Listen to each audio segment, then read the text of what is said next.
Ok,សួស្តីអ្នកទាំងអស់គ្នាស្វាគមន៍មកកាន់ Channel YouTube Deep Learn KH នៅក្នុងវីដេអូនេះខ្ញុំនឹងបង្រៀនអ្នកទាំងអស់គ្នាអំពីរបៀបនៃការកំណត់ font ក៏ដូចជាការរៀបចំសន្លឹកកិច្ចការក្នុងការធ្វើជាសៀវភៅអូខេអញ្ចឹងចំណុចដំបូងខ្ញុំបញ្យល់ពីរបៀបនៃការកំណត់សន្លឹកកិច្ចការរបស់យើងសិនអញ្ចឹងជាដំបូងអ្នកទាំងអស់គ្នាត្រូវចូលទៅកាន់ tab layout ហើយអ្នកទាំងអស់គ្នាត្រូវកំណត់តាក់ទងជាមួយនឹង size ក្នុងការធ្វើជាសៀវភៅភាគច្រើនគឺគេធ្វើជាខ្នាត A4 គឺខ្នាតกระดาษរាមហ្នឹងអញ្ចឹងខ្ញុំកំណត់យកខ្នាត A4 ហើយមួយទៀតតាក់ទងជាមួយនឹង margin គឺជាគម្លាតដែលត្រូវកំណត់ចោល space នៅសងខាងជុំវិញសន្លឹកកិច្ចការហ្នឹងអញ្ចឹងតាក់ទងជាមួយនឹង margin ខ្ញុំចូលទៅកំណត់នៅក្នុង custom margin តាក់ទងនឹងការធ្វើសៀវភៅអ្នកទាំងអស់គ្នាត្រូវ print ទាំងសងខាង print មុខក្រោយអញ្ចឹងអ្នកទាំងអស់គ្នាត្រូវកំណត់ទៅលើ multiple page ក្នុងនេះជំរើសដែលអ្នកទាំងអស់គ្នាត្រូវតែរើសយកគឺ mirror margin បើន័យថា margin ដែលវាមុខក្រោយត្រឡប់ចុះត្រឡប់ឡើងអញ្ចឹងអូខេអញ្ចឹងបន្ទាប់ពីកំណត់ទៅនឹងហើយអ្នកទាំងអស់គ្នាត្រូវកំណត់គម្លាតលើក្រោមឆ្វេងស្ដាំតាមធម្មតាពេញចិត្តប៉ុណ្ណាប្រើប៉ុណ្ណឹងប៉ុន្តែខ្ញុំចង់យកចន្លោះប៉ុណ្នេះខាងលើខ្ញុំយក 2.2 សង់ទីម៉ែត្រខាងក្រោមខ្ញុំយក 2.2 សង់ទីម៉ែត្រចំពោះ inside គឺខាងក្នុងអាផ្នែកដែលយើងកប់សៀវភៅហ្នឹងខ្ញុំទុកចន្លោះវាធំកាលណាយើងទុកចន្លោះតូចពេកគឺវាអាចនឹងកប់ជាប់សៀវភៅកប់ជាប់អក្សរនៅក្នុងសៀវភៅរបស់យើងហ្នឹងអញ្ចឹងកន្លែងហ្នឹងខ្ញុំយក2កន្លះ 2.5 អញ្ចឹងមកហើយ outside គឺជាផ្នែកខាងស្ដាំផ្នែកខាងក្រៅសៀវភៅហ្នឹងខ្ញុំយកវា 2.2 ស្មើជាមួយនឹងលើក្រោមដែរអូខេខ្ញុំចង់បានប៉ុណ្ណឹងជាងខ្ញុំកំណត់ប៉ុណ្ណឹងបន្តមកទៀតអ្នកទាំងអស់គ្នាចុចទៅលើប៊ូតុង OK នេះមកអូខេអញ្ចឹងប៉ុណ្ណឹងវានឹងជាប់ហើយតោះសន្លឹកកិច្ចការគឺចប់ប៉ុណ្ណឹងយើងចូលទៅកាន់ font ម្ដងតាក់ទងជាមួយនឹងការកំណត់ font គឺយើងត្រូវចូលទៅកាន់ home ហើយយើងអាចកំណត់នៅកន្លែងនេះបានទេកន្លែងហ្នឹងយើងចង់បានន័យថាចេះនៅពេលដែលយើងសរសេរជាអក្សរខ្មែរ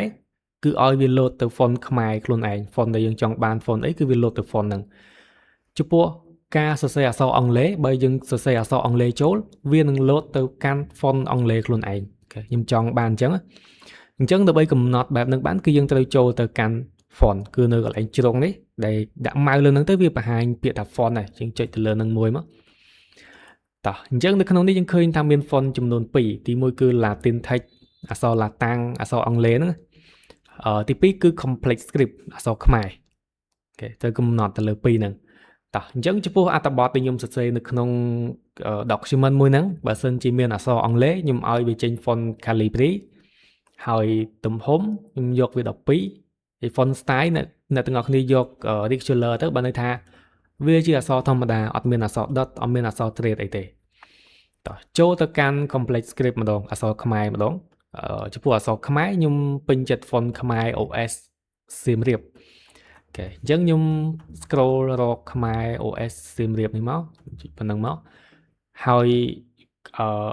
font style យក regular ដូចគ្នាទំហំយក12ស្មើជាមួយនឹងអក្សរអង់គ្លេសដែរអូខេធ្វើម៉េចកំណត់ឲ្យបាន2 font ហ្នឹងសិនបន្ទាប់ពីកំណត់បានហើយខ្ញុំចុចទៅលើពាក្យថា set as default អូខេកន្លែងហ្នឹងអត់អាចយក OK បានទេកាលណាយក OK នៅពេលដែលអ្នកទាំងអស់គ្នាឆ្លាស់ keyboard អង់គ្លេសខ្មែរចុះឡើងគឺវាដាច់ font ហ្នឹងហើយវាលែងជាប់ហើយអញ្ចឹងត្រង់ចំណុចហ្នឹងយើងត្រូវចុចទៅលើពាក្យថា set as default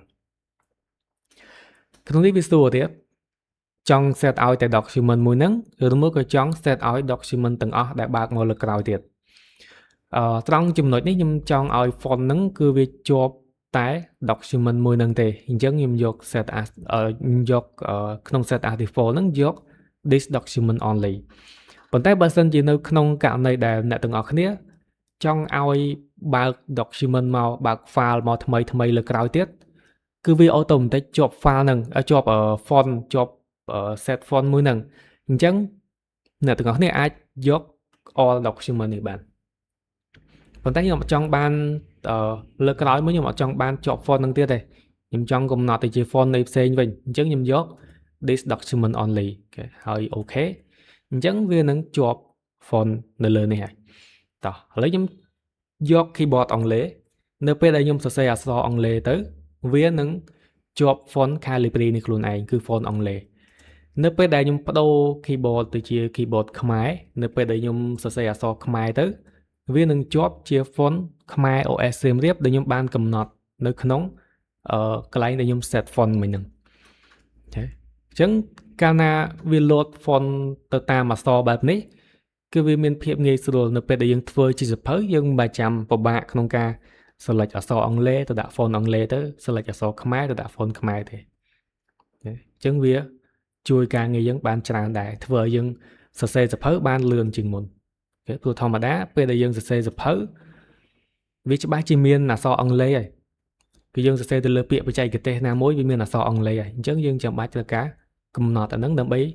ជួយឲ្យយើងចំណេញពេលវេលាក្នុងការធ្វើសៀវភៅអូខេអញ្ចឹងនៅក្នុងវីដេអូនេះគឺមានតែប៉ុណ្្នឹងទេយើងនឹងជួបគ្នានៅវីដេអូក្រោយជាមួយនឹងចំណេះដឹងថ្មីៗបន្ថែមទៀតអូខេសូមកុំភ្លេចជួយចុច Subscribe ជាមួយនឹងចុច Like ផង